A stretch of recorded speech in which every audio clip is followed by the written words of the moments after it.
resources are critical in the world order. And with regard to them, one of the leading post-war planners, actually Roosevelt planner, who continued through many, mostly liberal administrations later, A.A. Burley, pointed out that if we can control Middle East oil, we can control the world. And therefore, it's quite critical to control Middle East oil, a very live issue today. That was 1951. Actually, a good part of Cold War history is a matter of establishing and safeguarding these principles. That's the real meaning of the word defense and stability and security, and it holds for the present as well.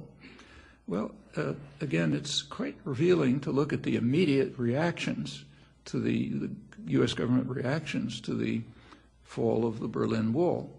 The Bush administration, as Bush won, immediately produced a new national security strategy, defense budget, and the gist of them was, they're worth reading, but the gist was that everything's going to remain the same except the pretext will change. So up until now, it was the Russians are coming, no more Russians. We're going to have the same policies, but different pretexts. In particular, they said we have to maintain what they call the defense industrial base. It's another euphemism. That means high-tech industry. High-tech industry is sustained by, especially in the early years of the post-war period, by Pentagon spending, all under the pretext of defense. So it's called the defense industrial base. So that has to be maintained. We have to maintain huge military forces, not to defend ourselves from the Russians, but to defend ourselves from, and I'm quoting, from the technological sophistication of third world powers. We have a very disciplined intellectual community, so nobody left. But with regard to the Middle East, the crucial part was the intervention forces. The major U.S. intervention forces since Carter were aimed at the Middle East. And this, the early post-Cold War doctrine, 1990-91, said, well, we have to maintain those intervention forces directed at the Middle East. And then came an interesting phrase, where the threats to our interests could not be laid at the Kremlin's door. In short, we've been lying to you for 50 years, but the Kremlin's gone, so now we have to come clean. The threats couldn't be laid at the Kremlin's door. The threats are what's called radical nationalism. Radical nationalism is independent nationalism. It amounts to exercise of sovereignty, and that's unacceptable on very traditional principles from the Second World War, limiting any exercise of sovereignty within the grand area, the area that we control.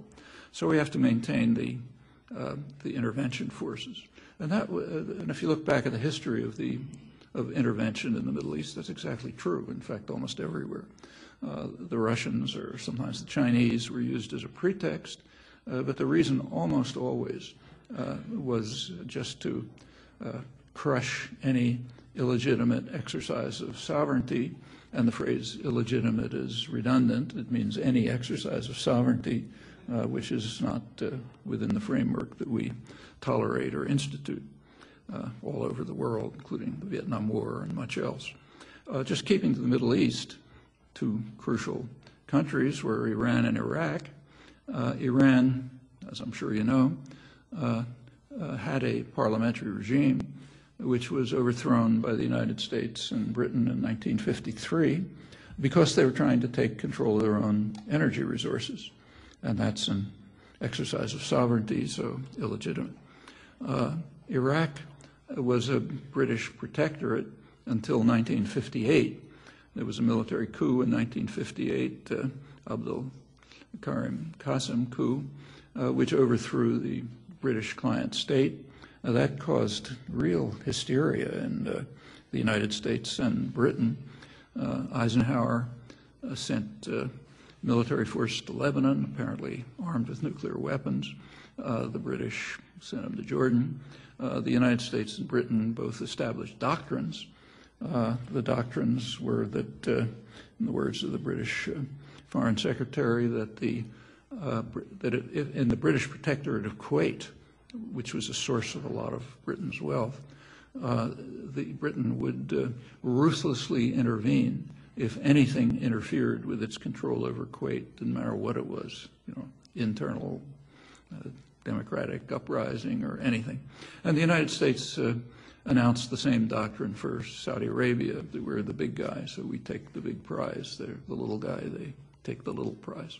That was 1958. The concern at the time was that the Qasem coup which was secular nationalist, both the United States and Britain were consistently supporting extremist fundamentalist regimes and forces. That runs all the way through. What they were worried about was secular nationalism. That's the worst enemy because it might take over their own resources for regional development. That's what Nasser threatened. That's why he was equated with Hitler. In fact, and the Qasem coup was interpreted by the United States as Nasserite. There was no evidence for that. And in fact, beyond, it was interpreted as a Kremlin plot to destroy the West by inspiring the Arab states to take over their own resources and use them for regional development, where, of course, they're our resources and we need them for our wealth and power. The United States wasn't having any of that. By 1963, 5 years later, Kennedy organized a military coup, CIA coup, which overthrew the Qasem regime.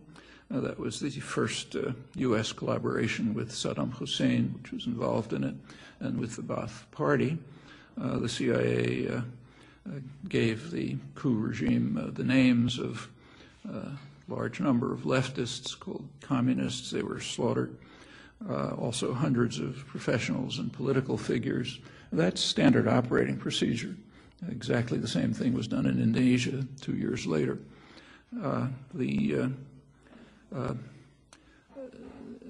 Continuing with Iraq, I'll skip some intervening events. In 1979, the system was really severely shaken up. There was a revolution in Iran, which overthrew the tyrant that the U.S. had installed in 1953, the Shah. And Iran started on a path of independent development and exercise of sovereignty, intolerable, of course. The U.S. reacted at once. Carter, who was then president, tried to instigate a military coup. When that failed, the U.S. turned to support of its friend Saddam Hussein, who invaded Iraq. It was a bitter, brutal war. In 1982, Reagan removed Iraq from the list of states that support terror, which is a perfectly arbitrary list, so as to enable the United States to provide needed aid to Saddam for his war against Iran. And it was a brutal, vicious war. Saddam used weapons of mass destruction, no threats. He used them, chemical warfare, hundreds of thousands of Iranians killed. We've kind of forgotten all these things conveniently, but Iranians remember them and talk about them. The U.S. backing for Saddam was Saddam later turned the weapons on on Iraqis. They're called his own people, but they're not, on Kurds in Iraq. That was the Al-Anfal massacres and the Halabja massacre. The Reagan administration denied that Iraq did it. We had to support our friend, tried to blame him on Iran. Facts are unambiguous and known. Reagan was able to block congressional action to punitive action. By 1987, the U.S. entered the war directly and effectively won the war for Iraq. Iran capitulated. The friendship of the United States and Saddam was so intimate that Iraq was given license to do something that no other state in the world has other than Israel, namely to attack a U.S. ship and kill dozens of seamen. Israel did it in 1967. They attacked the USS Liberty. The U.S. kind of pretended it didn't happen. And in 1987, Saddam Hussein did it. Attacked the USS Stark, operating in the Gulf, killed, I think, 37 seamen, and got away with a light tap on the wrist. After all, friends have to take care of each other. That was 1987. Iran capitulated once the U.S. had entered the war. And after the war was over, U.S. support for Saddam increased. We now move to George Bush. In 1989, Bush invited Iraqi nuclear engineers to the United States for advanced training in nuclear weapons production, and also expanded more aid to Iraq, partly because U.S. agricultural interests were benefiting from it. The agricultural system had been seriously harmed by the war, and particularly by the atrocities against the Kurds, so they needed agricultural aid. In April 1990, President Bush sent a high-level senatorial delegation to Iraq, led by Robert Dole, who was later the Republican presidential candidate. And their mission was to convey Bush's greetings to his friend Saddam and to assure Saddam that he could ignore the critical comments he might hear from irresponsible journalists in the U.S. press. We have this freedom of speech business here. We can't shut them up, but just ignore them because they don't mean anything. That was, you should read the transcript. The transcript has been available for a long time. It is really embarrassing, fawning before Saddam. That was Dole, Senator Simpson, other distinguished figures. That was April 1990. A couple of months later, in August 1990, Saddam made his first mistake. All of the things that I just described were fine. He made his first mistake. He disobeyed orders, or more likely misunderstood them, and he invaded Kuwait. The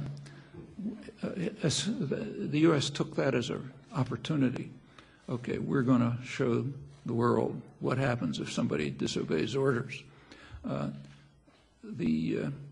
We know pretty much what the U.S. was concerned about at the time. Colin Powell, who was the chairman of the Joint Chiefs, warned in an internal discussion that what's likely to happen, he said, is that Saddam will withdraw, leave a puppet regime behind, and the Arab states will all applaud. And we're not going to allow that to happen. In fact, if that had happened, it would almost duplicate what the United States had just done a couple of months earlier in Panama. There was a minor thug in Panama who had disobeyed orders. So the U.S. invaded Panama, bombed the slums, killed probably a couple thousand people, many more than Saddam killed in Kuwait, as far as we know, and managed to kidnap the bad guy, brought him to the United States, where he was tried for crimes that he committed almost entirely while he was on the CIA payroll. Nobody blinked an eyebrow at that. And they established a puppet regime. The only difference between that and what Powell projected for Kuwait is that the Latin American states weren't happy. In fact, they bitterly condemned it and refused to accept the U.S. client regime as one of the democratic states of the region and the organization. And in fact, to this day, Panama commemorates a day of mourning on the day of the invasion every year. It's never reported here. But anyway, they were afraid Saddam might try something like that, and that couldn't be allowed. Saddam realized pretty quickly that he'd made a bad mistake, and he began to try to offer various negotiations possibilities. The press was disciplined enough not to report them. There was one newspaper, Long Island Newsday, a suburban paper in New York, which was getting leaks from the government. Nobody leaks anything to Long Island Newsday. They leak to the New York Times. But Long Island Newsday actually happens to be on the New York newsstands. So there were headlines saying, Saddam offers